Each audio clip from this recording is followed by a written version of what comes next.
Welcome back. The left-wing media has one goal for November, and that's keeping Biden and his elite friends in power. Their strategy? A full frontal assault on Trump, no matter how unhinged it gets. Watch.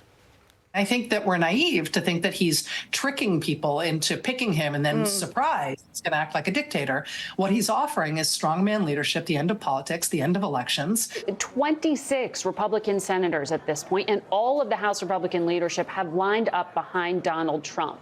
Why? Are they afraid of him? The devotion to Trump is so singular as to be almost a religion, right? So nothing else matters but him. I've called this the great emasculation of the Republican Party. It's so pathetic and so weak, but Trump loves this. He lives off humiliating, his one-time opponents or critics, even his fans. I'm still president right now. Hail to the me, bing, bing, bing, bing, bong, bing, bing, bing, bong, a bing, shwee.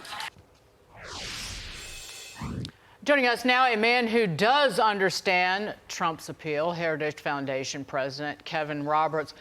This is literally all Joe Biden has, is the itty-bitty mini media just trying to use a bunch of adjectives and rehash everything they said about Trump starting in 2015.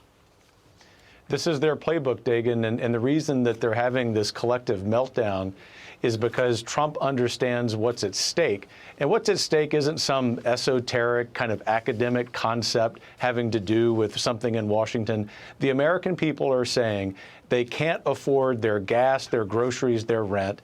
They're saying there's societal rot in this country, that America may in fact be in decline. All President Trump does is reflect the attitude of the majority of the American people, because leftists hate the average person, and because Trump reflects the average person, you've got this dissonance and really this unhinged rhetoric by the radical left.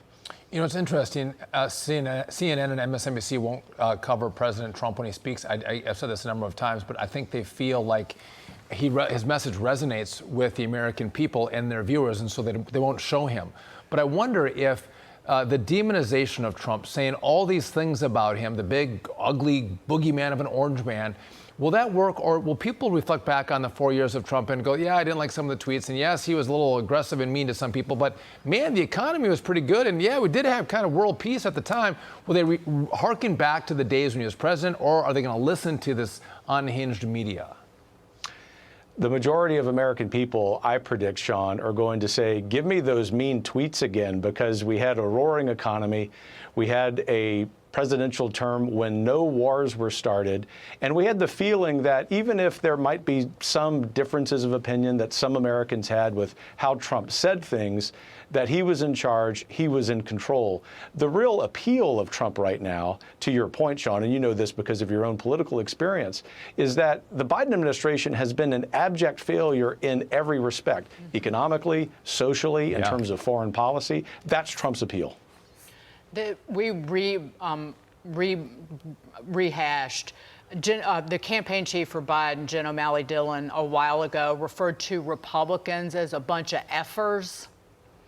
And that's an expletive, not heifer, but effer. And I'm not saying the word because I like my job, Kevin. But I thought, and I said, well, isn't that hilarious? Because it's Joe Biden that has screwed the American people for the last 3 years. So I think it's about time that it went the other way, if you will. So please, yes, please call Republicans that time and time again, because there are a lot more Republicans who are ready to do some not receiving but giving, so to speak. Yeah. The more they Go ahead, Kevin. The more they call us names, the more they indict Trump on ridiculous charges, the more the American people are going to say, those folks on the left have no program to advocate for. And what's going to happen? President Trump's going to have a second term. So I agree with you, Dagan. Although the names are hard to hear, especially for those of us with kids at home, sign me up. I'm ready to take back America. You know, Kevin, Donald Trump he can be mean to his opponents. He really can. He can be a little rough around the edges.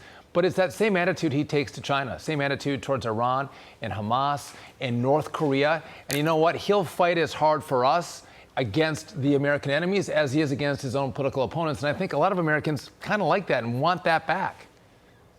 That's what I hear all over the country, Sean, and sometimes from people who say that they don't really like the way President Trump says things. It doesn't bother me so much, but I understand what people are saying. The point is they're looking for a fighter. And why are they looking for a fighter? Because things in this country are so dire. We have some long-term issues we need to resolve, and what's happened under Biden is that those long-term issues have become short-term, acute problems. What they love about Trump, in spite of his language, in spite of what he says, although it doesn't bother many of us, certainly doesn't bother me and my wife, is that they're looking for someone to stand up for them. There are so few people in Washington, as you know, elected officials who are willing to do that. I actually think the country is dramatically starved for that kind of really clear leadership. Absolutely. Kevin Roberts, couldn't agree more. Thanks for joining us. We appreciate it. Thanks so much. All right.